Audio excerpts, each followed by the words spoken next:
Hey guys, you might have seen on my channel, but lately I've been doing a Let's Play of Kingdoms of Amalur: Reckoning, and it got me thinking about some of the other fantasy games I've played in the past. There have been some incredible ones, and I've put together a list of 10 of my favourites.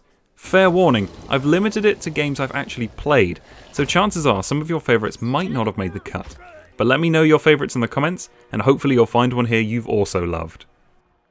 Kingdoms of Amalur: Reckoning. I mentioned it earlier, so we might as well get it out of the way first. Kingdoms of Amalur is a quintessential high fantasy RPG, with myriad magical powers, mystical races, and mighty armies creating the backdrop for a wonderfully engaging story. I'm still making my way through the game at the moment, but Kingdoms of Amalur has already secured itself as one of my favourite games of the genre. What sets it apart for me is that, despite the slightly 2012 graphics, Amalur is simply a beautiful game. The luminescent plant life and rich environments are simply wonderful to run around, and I'm looking forward to diving back in soon to discover new locations in the game. The Elder Scrolls V: Skyrim.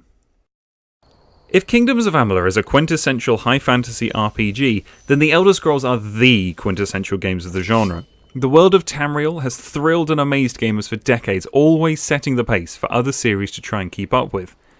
Whilst a lot of players would say that the Elder Scrolls IV: Oblivion is their favourite, I got my first taste with number 5, Skyrim. It genuinely boggles the mind that Skyrim came out in 2011, and that's because the game was so ahead of its time. The graphics were incredible, and they've only gotten better with the release of texture packs and Skyrim Special Edition. What sets Elder Scrolls games apart is the freedom they give the player. Want to ignore all the dragons and become a master thief? Done. Want to join a cabal of evil assassins? Done. Want to get married and become a smith? Done. Skyrim and the other Elder Scrolls games are literal role-playing games in every sense of the word, and it'll be hard for any game to ever top them. Dragon Age: Inquisition. One series that has tried though is Dragon Age. I entered the series with the most recent incarnation, Dragon Age: Inquisition, a game I would say has more parallels with Kingdoms of Amalur than Skyrim. Both Kingdoms and Inquisition shoehorn you into the plot more than Skyrim. With Skyrim you can start the game and then have no more interaction with the main plot for hundreds of hours. But with Inquisition and Kingdoms, both feel like RPGs which offer you a lot of choice over who you play as, how they would act, and the choices they would make, but still require you to engage with the main story. That said, Inquisition is also a beautiful game, taking you to a wide range of environments and locales. But Dragon Age's main attribute are its characters. Each is a fully fledged out element in the game, and how you interact with them can have long-term repercussions, leading, for example, to a different divine taking over the chantry at the game's conclusion. The Witcher 3. The Witcher series is another which features wonderfully unique and memorable characters, peaking with The Witcher 3, one of the greatest fantasy RPGs of all time. Whilst the previous games on this list have all allowed you to create your own character, the Witcher series limits you to playing as Geralt.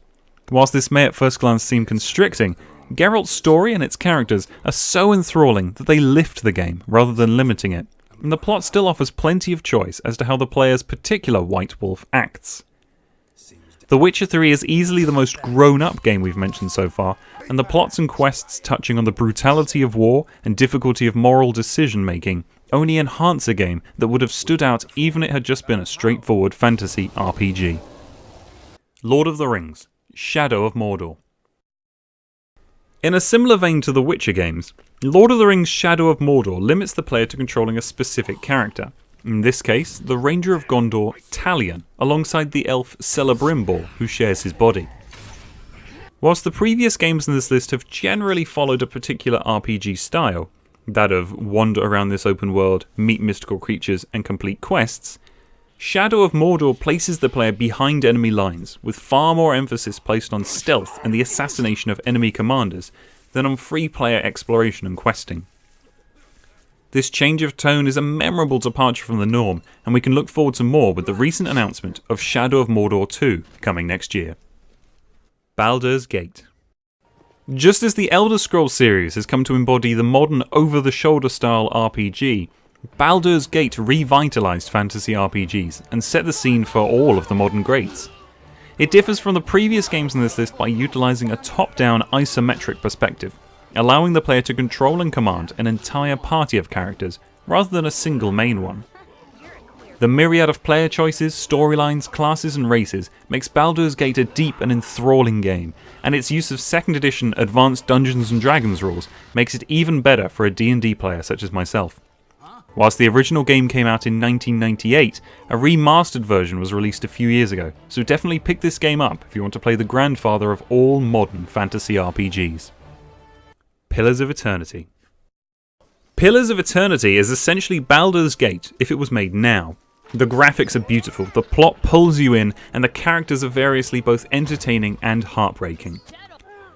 Pillars uses the same style of gameplay as Baldur's Gate, a top-down isometric perspective, with the player building up and controlling a roster of party members, and whilst Pillars doesn't really add much to the genre, it doesn't need to. It revitalises the exemplary format brought in by Baldur's Gate, and introduces it to a modern audience. Plus, Pillars of Eternity was truly a community effort. Crowdfunded through Kickstarter, the creators have returned to the fans for continued support, and have announced a sequel, Pillars of Eternity 2 Deadfire, for release next year. Tyranny.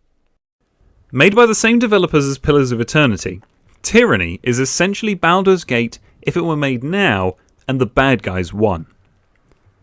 The game is set in a world where the evil villain Kairos has already conquered the world, and the player takes on the role of the Fatebinder, an arbiter of justice in Kairos' army.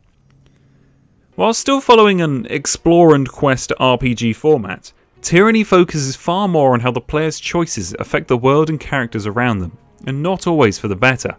Sometimes none of the choices the game offers are good ones, and Tyranny explores morality and what it means to be an anti-hero in a far more developed and deep manner than most other games.